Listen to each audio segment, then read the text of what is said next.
Morning friends, आज हम लोग फिजिक्स क्लास 12 का देखते हैं और इसमें एक चैप्टर है एटम्स एंड न्यूक्लियर। इसका एक टॉपिक रेडियो एक्टिविटी। ठीक है, इस वीडियो को मैं लेकर के आ रहा हूँ। मेरा नाम है सुधीर। ठीक, तो हम लोग समझते हैं रेडियो एक्टिविटी। तो रेडियो एक्टिविटी एक फिनोमिना है और इस फिनोमिना को डिस्कवर किया गया था हेनरी बेकुरेल के द्वारा 1986 में। और ये जो फिनोमिना है वो एक्सीडेंटली डिस्कवर्ड हो गया था हेनरी बेकुरेल के द्वारा। तो सबसे पहले देखते हैं इसका डिफिनेशन क्या होता है। Radioactivity is defined as the spontaneous and continuous disintegration of a nucleus of a heavy element on its own with the emission of certain type of radiation is known as natural radioactivity। देखो, radio activity जो है वो एक spontaneous और continuous disintegration होता है nucleus का। Means कि एक हम लोगों के पास हैवी न्यूक्लियस होता है। ये न्यूक्लियस जो है लगातार और अपने आप टूटता है, और जब ये टूटता है तो उसमें सर्टेन टाइप्स ऑफ रेडिएशन भी देता है, खास तरीके का रेडिएशंस भी देता है। तो इसी फिनोमिना को हम लोग नाम दे देते हैं रेडियो एक्टिविटी। अब देखिए, आपके एग्जाम में अगर ये क्वेश्चन आता है तो रेडियो एक्टिविटी को आप लोग इस तरीके से डिफाइन करेंगे, यानी कि आपने एग्जाम में इस डेफिनेशन को आप लोग लिखिएगा। The spontaneous and continuous emission of radiation from radio active substance is called radio activity. तो रेडियो एक्टिविटी क्या चीज़ है? ये एक स्पॉन्टेनियस और कंटिन्यूस एमिशन है रेडिएशन का। कहाँ से? एक रेडियो एक्टिव सब्सटेंस से। यानी कि एक रेडियो एक्टिव सब्सटेंस है, उस रेडियो एक्टिव सब्सटेंस से अपने आप और लगातार रेडिएशन निकलता है। इसी फिनोमिना को हम लोग नाम दे देते हैं रेडियो एक्टिविटी। अब ये जो रेडियो एक्टिव सब्सटेंस होते हैं, रेडियो एक्टिव सब्सटेंस से ये रेडिएशन क्यों निकलते हैं? तो रेडियो एक्टिव सब्सटेंस से रेडिएशन निकलने का कारण है कि रेडियो एक्टिव सब्सटेंस का जो न्यूक्लियस होता है वो अनस्टेबल होता है। दोबारा समझिए कि रेडियो एक्टिव सब्सटेंस से आखिर रेडिएशन क्यों निकलता है। तो रेडियो एक्टिव सब्सटेंस से रेडिएशन इसलिए निकलता है क्योंकि उसका जो न्यूक्लियस होता है वो अनस्टेबल होता है। तब ये अनस्टेबल न्यूक्लियस क्या होता है, चलो इसको हम लोग समझते हैं। Number of protons is not equal to number of neutrons in a nucleus. देखिए, एक ऐसा न्यूक्लियस जिसमें प्रोटॉन्स का नंबर और न्यूट्रॉन्स का नंबर बराबर नहीं होता है, तो उस न्यूक्लियस को हम लोग नाम दे देते हैं अनस्टेबल न्यूक्लियस। और ये जो अनस्टेबल न्यूक्लियस होता है वो जनरली वैसे एलिमेंट्स होते हैं जिसका एटॉमिक नंबर्स 80 से अधिक होते हैं। यानी कि जो रेडियो एक्टिव मटेरियल है ना, वो रेडियो एक्टिव मटेरियल जनरली वैसे एलिमेंट्स होते हैं जिसका एटॉमिक नंबर 80 से अधिक होता है। तो अभी देखो, इस चीज़ को हम लोग और ज़्यादा क्लियर करते हैं कि अनस्टेबल न्यूक्लियस क्या होता है। कि क्या बोला था कि जिसमें एक ऐसा न्यूक्लियस जिसमें प्रोटॉन्स का नंबर और न्यूट्रॉन्स का नंबर बराबर ना हो, उस न्यूक्लियस को हम लोग नाम दे देते हैं अनस्टेबल न्यूक्लियस। ठीक है, अब इसको हम लोग इस एग्जाम्पल से समझने की कोशिश करते हैं। देखिए यहाँ पे इस एग्जाम्पल में तो कार्बन 612 है। ठीक है, तो यहाँ पे इसका नंबर ऑफ प्रोटॉन्स कितना है? तो प्रोटॉन्स देखो, प्रोटॉन्स का नंबर नीचे वाला होता है, आप लोग को याद होगा। तो ये एटॉमिक नंबर, ये एलिमेंट है, एलिमेंट के नीचे रहता है एटॉमिक नंबर और ऊपर में रहता है मास नंबर। ठीक है, एटॉमिक नंबर ही प्रोटॉन का नंबर होता है। तो पहला एग्जाम्पल में देखिए, इस एग्जाम्पल में कि प्रोटॉन का नंबर कितना होगा? तो प्रोटॉन का नंबर है 6। न्यूट्रॉन का नंबर कैसे निकालते थे? तो न्यूट्रॉन का नंबर निकालते थे A-Z। एटॉमिक मास में एटॉमिक नंबर को डिक्रीज कर दीजिए, यानी घटा दीजिए, तो जो भी वैल्यू आ जाएगा वो हम लोग को मिल जाता था न्यूट्रॉन का नंबर। तो n का वैल्यू हमको कैसे निकलेगा? ये 12-6। तो 12-6 कर दिए तो 6 हो गया। तब यहाँ पे देखो, प्रोटॉन का नंबर और न्यूट्रॉन का नंबर दोनों सेम है। तो ये जो न्यूक्लियस है ये हम लोग को कहलाएगा स्टेबल न्यूक्लियस, स्टेबल न्यूक्लियस। ठीक है, अनस्टेबल न्यूक्लियस क्या होता था? जिसमें प्रोटॉन्स का नंबर और न्यूट्रॉन्स का नंबर बराबर नहीं होना चाहिए। अब देखिए इस दूसरे एग्जांपल में, इस एग्जांपल में आप देखेंगे तो प्रोटॉन का नंबर कितना है? तो यहाँ पे प्रोटॉन का नंबर दिख रहा है नीचे वाला, प्रोटॉन का नंबर 6 है। और न्यूट्रॉन का नंबर कितना है? न्यूट्रॉन का नंबर ये दोनों का डिफरेंस है ना, ऊपर माइनस नीचे, यानी 13 में 6 घटा दीजिए तो आ गया हम लोग का 7। तो यहाँ पे देखो प्रोटॉन्स का नंबर और न्यूट्रॉन्स का नंबर दोनों सेम नहीं है, यानी कि ये जो न्यूक्लिया है, ये न्यूक्लियस हम लोगों का कैसा है, अनस्टेबल न्यूक्लियस। और जो अनस्टेबल न्यूक्लियस रहेगा वो डिसइंटीग्रेट होते रहेगा, यानी कि टूटते रहेगा। ठीक है, अगेन इसमें भी समझ लो, इसमें देख लो प्रोटॉन्स का नंबर कितना है, प्रोटॉन का नंबर 6 है, न्यूट्रॉन्स का नंबर कितना है, तो दोनों का डिफरेंस कर देंगे तो हम लोग को मिल जाएगा 8। तो यहाँ पे प्रोटॉन का नंबर 6, न्यूट्रॉन का नंबर 8। तो प्रोटॉन्स और न्यूट्रॉन्स का नंबर जिसमें सेम नहीं रहता है वो हम लोग का होता है अनस्टेबल न्यूक्लियस। ठीक है, तो अनस्टेबल न्यूक्लियस जो है वो हमेशा डिसइंटीग्रेट होते रहता है ताकि वो अपने आप को स्टेबल अचीव कर सके। अब देखिए कि रेडियो एक्टिविटी का एक्सपेरिमेंट। ठीक है, तो रेडियो एक्टिविटी का एक्सपेरिमेंट के लिए हम लोग एक रेडियो एक्टिव सब्सटेंस लेते हैं। तो मान लेते हैं कि हम लोग का ये एक रेडियो एक्टिव सब्सटेंस है। ठीक है, अब हम लोग क्या करते हैं, यहाँ पे इलेक्ट्रिक फील्ड अप्लाई कर देते हैं। ठीक है, एक साइड दे देते हैं नेगेटिव और दूसरी साइड दे देते हैं पॉजिटिव। इलेक्ट्रिक फील्ड में दिया होता था ना, एक साइड नेगेटिव टर्मिनल से कनेक्ट कर देते हैं, एक पॉजिटिव टर्मिनल से। तो हम लोग यहाँ पे इलेक्ट्रिक फील्ड अप्लाई करते हैं, ये हम लोगों का नेगेटिव प्लेट रहा और ये हम लोगों का पॉजिटिव प्लेट रहा। ठीक है, तो जैसे हम लोग यहाँ पे डाल दिए तो देखो रेडियो एक्टिव सब्सटेंस तो अनस्टेबल न्यूक्लियस होता है, यहाँ से कंटिन्यूअस रेडिएशन निकलते रहता है। तो कंटिन्यूअस रेडिएशन यहाँ से निकल रहा है। ठीक है, यहाँ से कंटिन्यूअस रेडिएशन निकल रहा है। तो जैसे ही हम लोग यहाँ पे इलेक्ट्रिक फील्ड अप्लाई कर दिए तो कुछ रेडिएशंस जो हैं वो नेगेटिव प्लेट की ओर मूव गया।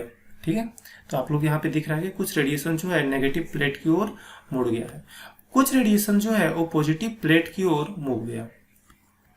ठीक, और कुछ रेडिएशन जो है वो डायरेक्ट मूव कर रहा है, ना तो वो नेगेटिव प्लेट की ओर जा रहा है ना ही पॉजिटिव प्लेट की ओर जा रहा है। ठीक है, तो वैसे रेडिएशन जो नेगेटिव प्लेट की ओर मुड़ा उस रेडिएशन को हम लोग नाम दे देते हैं अल्फा रेडिएशन, यानी अल्फा रेज। ठीक है, और वैसे रेडिएशन जो पॉजिटिव प्लेट की ओर मुड़ा उसको हम लोग नाम दे देते हैं बीटा रेज।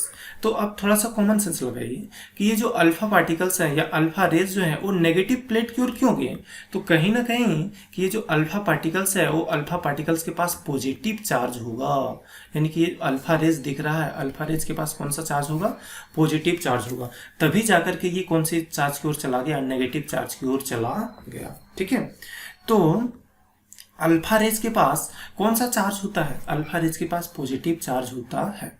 अब देखिए ये बीटा रेज पॉजिटिव प्लेट की ओर क्यों मूव किया, क्योंकि कहीं ना कहीं इस बीटा रेज के पास नेगेटिव चार्जेज होगा, तब जाकर के वो अपोजिट चार्जेज की ओर अट्रैक्ट कर गया।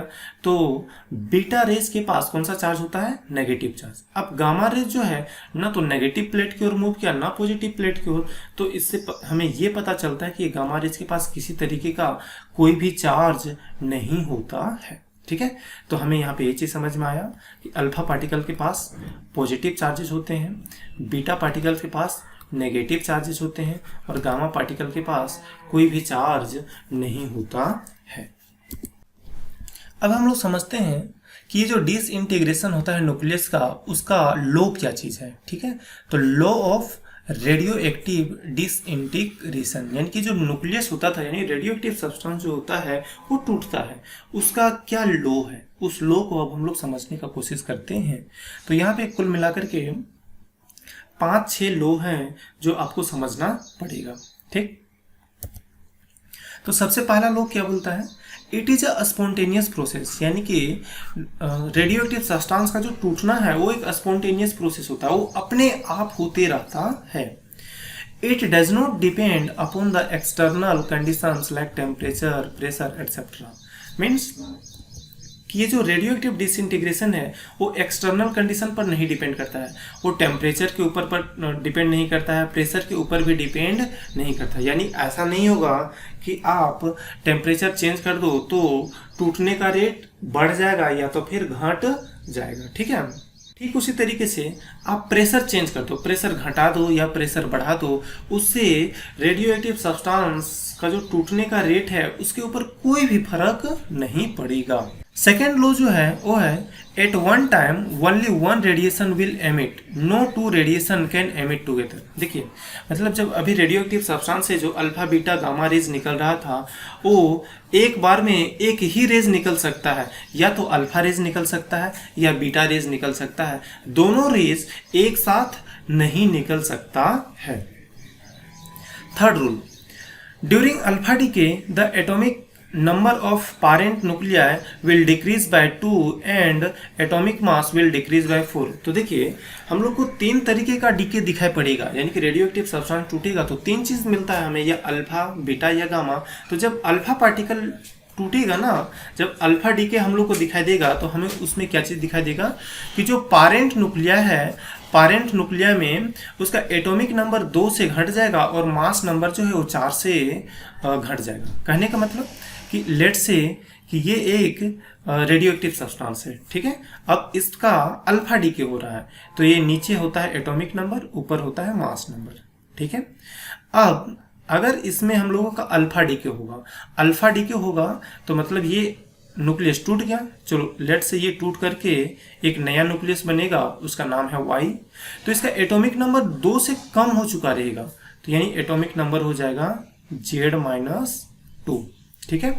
और एटॉमिक मास जो है इसका 4 से घट जाएगा, यानी कि A है ना एटॉमिक मास, तो एटॉमिक मास 4 से घट जाएगा, A-4, ठीक है। तो ये अल्फा डीके में दिखाई देगा।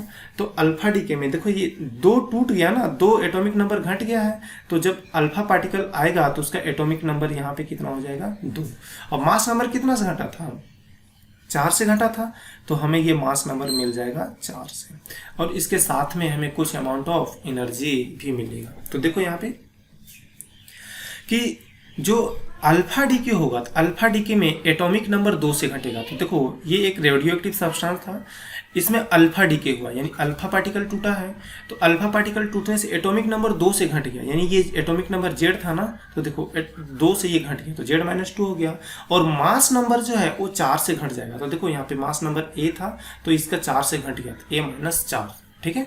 और ये हमें क्या मिल गया, अल्फा पार्टिकल मिला। अब देखो दोनों ओर तो बैलेंस होना चाहिए ना, यानी कि इधर टोटल एटॉमिक नंबर Z है तो राइट साइड भी टोटल एटॉमिक नंबर Z दिखाई देना चाहिए। तो हमें यहाँ पे जो डॉटर न्यूक्लिया दिखा था, डॉटर न्यूक्लिया में Z-2 मिला था हम लोगों का एटॉमिक नंबर, तो कहीं ना कहीं ये 2 घट गया है तो हमें 2 दिखाना पड़ेगा ऐड करके। तो जो अल्फा पार्टिकल टूटेगा ना उसका एटॉमिक नंबर आएगा 2, और ये जो मास नंबर 4 से घटा था तो जो अल्फा पार्टिकल टूट के आएगा उसका अल्फा पार्टिकल का मास जो हो जाएगा वो हो जाएगा 4। देखो ये जो न्यूक्लियस है, ओरिजिनली जो न्यूक्लियस रहता है उसको हम लोग बोलते हैं पारेंट न्यूक्लियस, ये पारेंट न्यूक्लियस, और इससे जो टूटा और जो नया मिला ना इसको हम लोग बोलते हैं डॉटर न्यूक्लियस, ठीक। तो आपको ये समझना है कि जब अल्फा डीके होगा रेडियो एक्टिव सब्सटेंस में तो जो पारेंट न्यूक्लियस है उसका एटॉमिक नंबर 2 से घट जाएगा और मास नंबर 4 से घट जाएगा। तो देखो यहाँ पे ये एक रेडियोएक्टिव सब्सटेंस है, यूरेनियम, एटॉमिक नंबर 92 है और मास नंबर 238 है। तो जब इसमें अल्फा डीके हुआ यानी अल्फा पार्टिकल टूटा, ठीक है, तो एटॉमिक नंबर 2 से घट गया, तो 92 था तो 92 में 2 घट गया तो कितना हो गया 90, और एटॉमिक मास कितना से घट जाएगा, यानी कि मास नंबर कितना से घट जाएगा, मास नंबर 4 से घट जाएगा, यही बोला था ना, मास नंबर 4 से डिक्रीज कर जाएगा। तो देखो 238 था, इसका मास नंबर 4 से घट गया तो कितना हो गया 234 हो गया, ठीक। तो जो हमें अल्फा पार्टिकल मिला, अल्फा पार्टिकल एटॉमिक नंबर 2 आना चाहिए क्योंकि 2 यहाँ पे घट चुका है, और मास नंबर 4 से घटा है तो अल्फा पार्टिकल का मास नंबर 4 होना चाहिए, ठीक। तो आई थिंक आपको ये रूल भी समझ में आया होगा। रूल नंबर 4 क्या कहता है, during beta DK the atomic number of parent nuclei will decrease by 1 and atomic mass remain same, ठीक है। तो बोल रहा है क्या कि अगर यदि बीटा डीके होता है तो बीटा डीके होने से क्या होगा कि पारेंट न्यूक्लियाई का एटॉमिक नंबर जो है वो डिक्रीज कर जाएगा 1 से, और मास नंबर पर कोई फर्क नहीं पड़ेगा। कहने का मतलब क्या है, देखो मान लो कि ये X एक रेडियो एक्टिव सब्सटेंस है, ठीक है, ये टूटता है, एक मटेरियल, एक एलिमेंट हमें मिलता है Y, और साथ में ये बीटा डीके होता है। ठीक है, तो बोल रहा है क्या कि इसका अगर एटॉमिक नंबर जेड है और इसका मास नंबर ए है, तो जो नया एलिमेंट हमें मिला है, जो नया न्यूक्लियस मिला है, वो हो जाएगा हम लोगों का Z+1। ठीक है, और ये जो हम लोग का मास नंबर है, मास नंबर के ऊपर कोई फर्क नहीं पड़ेगा, यानी मास नंबर पहले ए था, अभी भी हमें ए ही नजर आएगा। ठीक है, तो जब हम लोगों का ये मटेरियल टूटा तो बीटा पार्टिकल का एटॉमिक नंबर क्या दिखाई देगा। देखो हमें दोनों ओर बैलेंस करके कितना लाना है, जेड लाना है। देखो इसका एटॉमिक नंबर जेड है, इसका भी एटॉमिक नंबर जेड आना चाहिए। तो ये देखो पहले Z+1 आ चुका है, तो यहाँ पे कितना आना चाहिए, बीटा का एटॉमिक नंबर कितना आना चाहिए, बीटा का एटॉमिक नंबर आना चाहिए -1। तब जाकर आप इसको और इसको दोनों को जोड़ दो तो हमें वैल्यू मिलेगा जेड, यानी Z+1 और ये -1, ये दोनों को जोड़ दिए तो ये हमें वैल्यू मिल गया जेड। ठीक है, और मास नंबर के ऊपर कोई भी फर्क नहीं पड़ेगा। तो देखो यहां से भी हमें साफ साफ पता चल रहा है कि बीटा पार्टिकल के ऊपर कौन सा चार्ज आता है,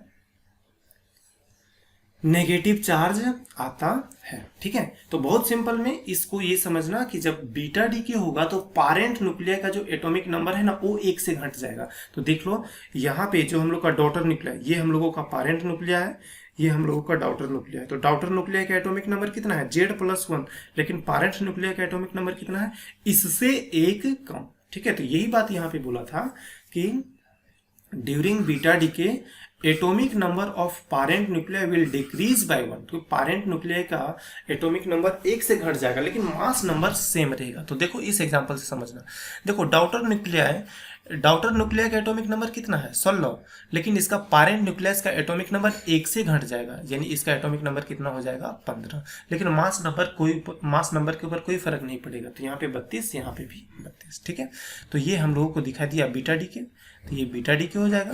तो यहाँ पे एक एटॉमिक नंबर हमको ये माइनस लगाना पड़ेगा, तब जाकर के ये बैलेंस हो पाएगा, और मास नंबर पर कोई फर्क नहीं। ठीक, next, during gamma decay there is no change in atomic number and atomic mass. यानी बोल रहा है कि अगर हम लोग का गामा डीके होगा तो एटॉमिक नंबर के ऊपर कोई चेंज नहीं होगा और एटॉमिक मास के ऊपर भी कोई चेंज नहीं होगा। कहने का मतलब देखो यहाँ पे अगर यदि हम लोग, ये एलिमेंट है, एक रेडियो एक्टिव एलिमेंट है, ठीक है, ये डिसइंटीग्रेट होता है, तो डिसइंटीग्रेट हो गया, तो डिसइंटीग्रेट होगा तो जो नया एलिमेंट आएगा उसका न्यूक्लियस और एटॉमिक मास में किसी तरह का कोई फर्क नहीं पड़ेगा, एज इट इज पहले जितना रहेगा वही रहेगा। तो ये गामा डीके हुआ, तो गामा में 0 एटॉमिक मास चेंज और 0 हम लोगों का एटॉमिक नंबर चेंज। ठीक है, तो इस तरीके से हमें ये पता चला कि गामा के ऊपर कोई भी चार्ज नहीं होता है। तो सबसे ज्यादा इंपॉर्टेंट लो जो है ना हम लोग का ये है छठा वाला लो। ठीक है, तो इस लो को आप लोग को अच्छे से याद रखना है। इनफैक्ट अगर यदि आपसे पूछता है, आपके एग्जाम में ये क्वेश्चन पूछता है right the law of radio activity, तो आप लोग यही लो को आप लोग लिखेंगे। ठीक है, ये क्या कहता है, the rate of disintegration is directly proportional to the number of atom present in the element at that time. तो क्या बोलता है कि जो डिसइंटीग्रेशन का रेट रहेगा वो डिपेंड करता है एटम्स कितना प्रेजेंट है उस टाइम। अगर एटम्स ज्यादा प्रेजेंट है तो टूटेगा भी ज्यादा। ठीक है, अब इसको समझिए, मान लीजिए इनिशियली एट टाइम 0 पर, ठीक है, हम लोगों के पास नंबर ऑफ एटम्स जो प्रेजेंट था वो N1 प्रेजेंट था। ठीक है, कुछ देर के बाद T टाइम के पास तो कुछ एलिमेंट्स का टूट चुका होगा। ठीक है, तो टी टाइम बीतने के बाद मान लेते हैं कि हम लोगों के पास जो रेडियो एक्टिव सब्सटेंस बचा है उसका न्यूक्लियस N2 है। ठीक है, तो इतने देर में कितना टूटा, तो वो डिपेंड कर रहा है कि इनिशियली कितना यहाँ पे रेडियो एक्टिव सब्सटेंस था, तो कितना टूटा होगा, तो जितना टूटा होगा उसको हम लोग लिखेंगे डेल्टा N। ठीक है, यानी कि DN, और क्योंकि रेट है तो रेट का मतलब किसके रिस्पेक्ट में, टाइम के रिस्पेक्ट में, तो dN/dt। तो ये जो dN/dt होगा ये डायरेक्टली प्रोपोर्शनल होता है कि इनिशियली कितना प्रेजेंट था हम लोगों का न्यूक्लियस। तो मान लेते हैं कि इनिशियली हम लोगों का प्रेजेंट है N, तो ये rate of disintegration of nucleus है वो डायरेक्टली प्रोपोर्शनल होता है कि इनिशियली कितना नंबर ऑफ एटम्स प्रेजेंट है, और उसको हम लोग मान लेते हैं कि इनिशियली कितना नंबर ऑफ एटम प्रेजेंट है N, तो dN/dt is directly proportional to N। अब देखो ये जो टूटता टूटता है ना, तो टूटने के कारण ये हमें dn का जो वैल्यू है वो हमें नजर आएगा नेगेटिव। ठीक है, कैसे? देखिए, मान लीजिए इनिशियली 50 न्यूक्लियस था, ठीक है, और कुछ देर के बाद ये टूट करके बचा है 40। तो अभी टोटल न्यूक्लियस कितना टूट गया? 40 माइनस 50 यानी कि -10। ये माइनस आ रहा है ना, फाइनल माइनस इनिशियल, तो इस वजह से ये वैल्यू नेगेटिव आता है। तो हमेशा dn का वैल्यू हमें कैसा नजर आएगा? नेगेटिव आएगा। तो -dn/dt is directly proportional to n। ठीक है, अब यहां से ये प्रोपोर्शनलिटी का साइन हटेगा, बदले में एक कांस्टेंट आएगा जिसको बोलते हैं लेमड़ा। ठीक है, अब ये लेमड़ा क्या चीज है? Where lambda is constant of proportionality called disintegration constant या डीके कांस्टेंट। तो ये जो लेमड़ा आता है, इस लेमड़ा को हम लोग नाम दे देते हैं डीके कांस्टेंट। ठीक, तो उम्मीद करता हूं आप लोगों को समझ में आया होगा। Thank you for watching the video.